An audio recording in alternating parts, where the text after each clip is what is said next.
Oh, hi. Welcome to my school. Shut up, Baldy. Well, great job. Please try and do worse, though. I need to.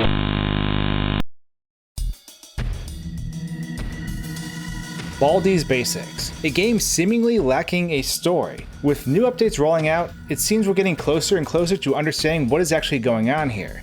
That is, of course, if there's truly anything to understand. I mean, the game is complete bonkers, but that is also what's so awesome about it. In the recent update, we got a couple new things. Most notably, we gained a new character, First Prize. This character looks like a robot with a giant heart in the middle. It's as if some kid took some Tinker Toys, which, if you don't know what those are, they're basically like these construction toys for kids, where you had pipes that fed into notches. You could build a lot of neat things with them, and seeing First Prize totally took me back to my childhood. Anyways, a bit of a tangent there. First Prize is a boxed cage on wheels, holding a heart with two hands and a head. They'll push you around if they see you, and they're sort of like a less aggressive gotta sweep. However, you do have time to escape when they come to a corner, because they turn pretty slow. We also have a new item called Safety Scissors, which allows us to escape the unholy wrath of Playtime's jump rope. They're essentially the holy grail of Baldi's Basics, if I do say so myself. Alongside skipping that minigame, you can also snip the wires of First Prize and send him spinning for a limited amount of time. Definitely pretty handy. But besides these updates, we do have something that adds more confusion to this deranged schoolhouse, and that comes in the form of a secret ending. An ending that finally adds some clarity to the nonsense of Baldi's Basics. This ending is first hinted at by clearing the game normally. When this happens, you hear a distorted voice tell you to do worse. And by do worse, they don't mean don't win. Because if you want to get the secret ending, you actually have to make the game harder by deliberately missing every math problem. This of course drives Baldi into a ruler-slapping rage. But if you do manage to get past him, and the madness of the school, you encounter something different than you did before. And it all starts with a splash screen. A screen that reads, "You won." There's room for improvement though.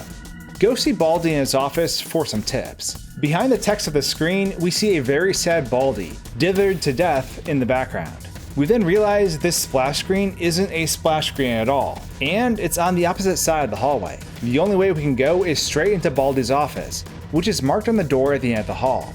Upon entering though, a huge distorted Baldi is clipping through the ceiling, and there's a weird figure behind the desk. It appears to be a man in a T-pose, which is the standard 3D modeling position for characters. However, this person is missing all of his skin and he is transparent. When we approach though, we hear a weirdly chilling message. I'm actually just going to read through what I was able to translate because actually playing the audio would make your eardrums bleed. It goes from like negative 32 decibels to 0 instantly quite often. Oh good, you found me. I'm glad you found me. I have something kind of important to say. It's about the game. Don't. This is probably looking pretty ridiculous, but don't tell anyone about this game. Don't bring attention to yourself. Destroy it. Destroy the game. Destroy the game. Destroy it before it's too late. What I'm saying is, get out of this while you still can. Just know that I'm not someone trapped inside of a game. That'd be ridiculous. No, I'm not. The game is kind of... I got really corrupted. I don't know what to say, just trust me.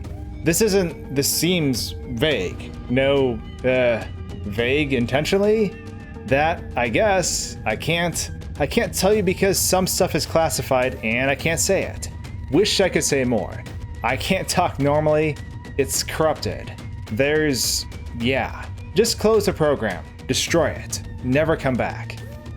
And that's it. The game ends immediately when he's done talking. Now in the last video, I talked about how all this could have been some kid having a math-related nightmare.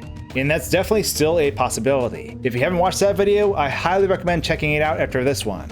Because in this video, I want to take a different approach. Something not so story-driven like I did before. Obviously, before I was speculating on what was going on based on such little information.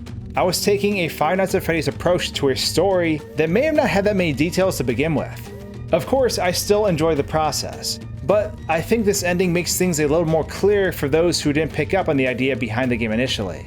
There's a very strong sense of parody within this ending, and it alludes to what we've been seeing in almost all the hard-hitting indie horror titles that the internet loves. It's the Five Nights at Freddy's formula that Bendy and the Ink Machine followed exactly. And it's poking fun at the elements that are recurring in these games. The cliche nature of never having enough details, and overanalyzing something that really doesn't have the depth we think it has. We're being instructed to destroy the game and never come back. The character who is speaking even laughs a bit when he's trying to talk to us. He's all over the place and it isn't structured. And he deliberately mentions there are things he can't tell us because that's just the way it is. But it's funny because he knows people like me would take this information and craft a theory out of it. And he was absolutely right. The metagame nature of games on YouTube often follows this formula precisely. I mean, think about Doki Doki Literature Club. We literally were deleting things out of the game and speculating about all the crazy things within it. I did the same thing with Dream Daddy, and for those of you who think Dream Daddy didn't have some crazy Doki Doki-like lore, you definitely missed out. It wasn't as widely covered, but it was certainly there. I highly recommend checking out my breakdown series of it too, because what takes place is pretty insane. Then we have things like Five Nights at Freddy's, Undertale, Bendy and the Ink Machine, Hello Neighbor, and heck, even Night in the Woods. There were tons of meta elements in these games that kept us going for a long time. But that's what makes this ending in Baldi's Basics so humorous. It feeds into the curiosity of us by planting more seeds for us to comb through. But at the same time, deliberately calls attention to the absurdity of it as well. It's an amazing secret ending to a game like Baldi, a game that was created to both parody the old entertainment games of the past, but also to poke fun at the trends and tropes of today. So whether you think Baldi is about some kid having nightmares, or some math demon who is hunting you down, at the end of the day, it's all a joke in itself that we will feed into regardless. So the ending really puts the spotlight on us, the overthinkers in the world of the internet. And because of that, I think that makes Baldi's Basics a really awesome thing. So what do you think this ending is about? Is it a parody like I outlined? Is it the beginning to some super deep lore? Let me know your thoughts in the comments below. And while you're here, be sure to subscribe, because I have a lot more awesome content coming down the pipeline. And with that, thanks for tuning in to this crazy update. Check out my playlist of indie game theories if you want to dive into some more insane lore. Thanks for watching, guys and gals, and until my next video, cheers.